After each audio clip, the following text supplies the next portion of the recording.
Oş olmazlar büyük hiçbirisi olmayıp, karılar, yaşlar demeyin, bir çallar demeyin, varılar diktikle durup satılır koldadılar. Ümmet efendiler bu kişi, asmandan, ulaydan vergen, kırgız eline vergen prezident. Bayke, maqtağın oruna sıra berbeyliyor, maqtağını giyin kılavuz Bayke. Yaşlardan sıra. Manili sıra, protokol boyunca sıra, manili sıra. Жаштардан суроо алыңыздар, жаштардан. Yaşlardan sıra alыңızlar, maqtağımды giyin maqtayсыздар. Ақсақалдардың сөзін бұзбай тұрғыла.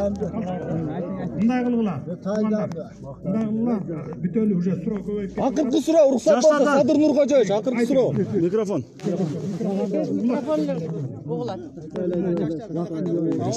Сиз бересизби? Саламатсызбы? Келгениңизге чоң рахмат. Азыр интернетте тарап жатат.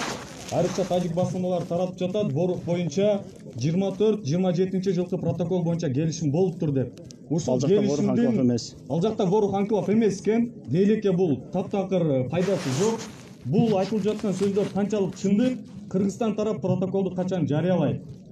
Анан экинчиден бул жерде жалаң эле мамлекеттик каналдарга тартууга уруксат берилип жатат. Эмнеге мынчалык запрет эмне жаштырып атасыздар? Үчүнчүдөн азыр биз Исфанадан келдик, келгенге чейин жолмо-жол спецназ, милиция бардыгы тизилген. Эмнеге? Бийликтегилерди кайтарыш үчүн. Ушинтип максатты кайтарбайсыздарбы?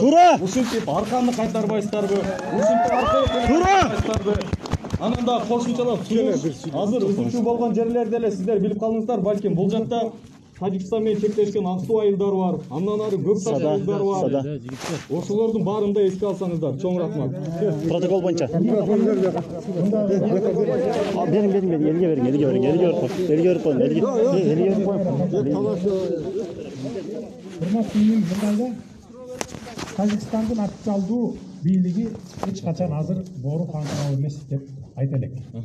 Аларда да биздики окшогон эле фейктер бар. Аларда да оппозициясы бар.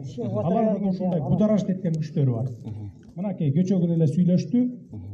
Борухка жолду биз Баткенге тиешелүү деп көргөзүп берип атабыз.